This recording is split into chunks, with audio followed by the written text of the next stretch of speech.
Happy Monday, everybody, and welcome back to our talk show. I'm your co-host, Stephen Norris with Keller Williams. And as always, my co-host, Michael Dye with Megastar Financial. Michael, how you doing? I'm doing great, Stephen. How you doing? I'm doing pretty fantastic. Do you have any fantastic stories to share from your weekends? Oh man, you won't believe what happened this Hmm. weekend. Went out playing golf with my son and his best friend and his best friend's father, and was on hole 8 at Overland, and I hit a hole in one. If you can believe that, man, hit my first hole in one. That is, I'm pretty sure my stories can't top that. So, anyways, I don't want you to steal the spotlight right now. We're here to talk about your PPP and SBA loans today, everybody. All right. So, with that being said, right over there is our topic for today. So, what we are here to talk about is if you are a business owner and you are taking or considering taking your SBA or your PPP loan, what is that going to mean for you and your employees in the future? So, with that being said, Michael, give us a little bit of information on the backstory about why these were put in place and what are some of the main things that, as a business owner, we should be aware of when considering to take these loans or not. Well, let's address the first part where you asked Mhm. about maybe an employee from that worked with a business owner that actually took PPP money.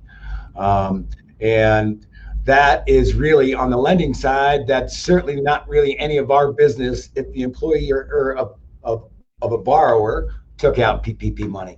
And that would have no relevance either on our transaction whatsoever if the borrower did not own the company. So really what we're looking for is just that that borrower is still working and has job stability. All right. As far as the owner of a company taking the PPP money, and if you don't know what PPP money is, it is the Paycheck Protection Plan that has been put in place for owners of businesses during this crazy pandemic times to go ahead and help keep these self-employed businesses going and keep their employees working and off unemployment.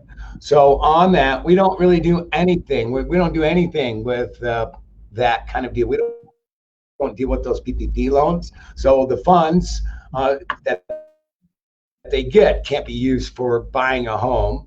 But the fact that the borrower took one is not a big deal because all that right now is going to not, right now there is no payment plan for that. It's being forgiven. So right at this point in time, there is no such thing as any kind of payment that we can use, that would hurt the self-employed, owner of the company buying a home just for the fact that wouldn't be able to use the funds to close.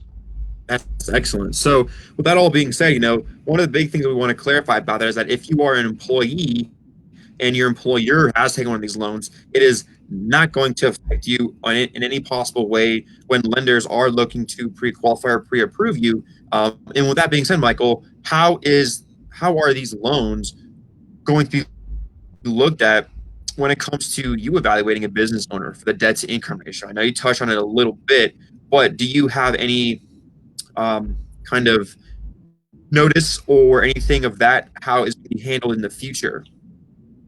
No, just like everything else going on with the pandemic right now, is that we're all in a reactive state. So until further notice, right? Right now, they don't have to go ahead and use any of that. We're not going to use that they took that loan out is irrelevant in getting a loan, except for, like I said, that the funds that they get can't be used to buy a home. Other than that, we're not going to count any of that debt or any kind of payment against them at this time. That's awesome. So, with that being said, I guess the big things to take away from this is that if you are in the driver's seat and you are looking to consider whether or not to take one of these loans, you guys can absolutely call us for more information because we will have updates on these as we get rolling. And for right now, if the money is out there for you to take, we would definitely suggest you guys to take that, especially if your business does need that. And so, if this is one of your first times watching our video, then please drop us a comment down here about some of the things and topics that you want to learn more about in the real estate industry, because this question came to us from one of our small business owners out of Fort Collins, Colorado, because they were concerned about this very topic. And so they have a team of 50 people who they who they employ. And so this was a big concern for this woman.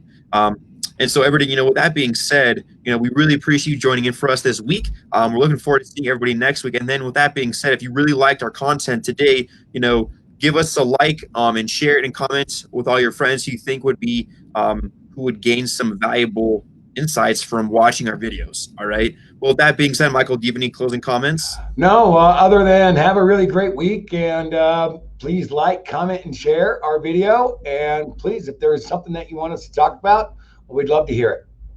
Mm-hmm. Absolutely, guys. All right, everybody. Well, with that being said, have a fantastic rest of your week. It's supposed to rain, so stay dry out there, and we'll see you all next Monday. Have a great week. Mm-hmm.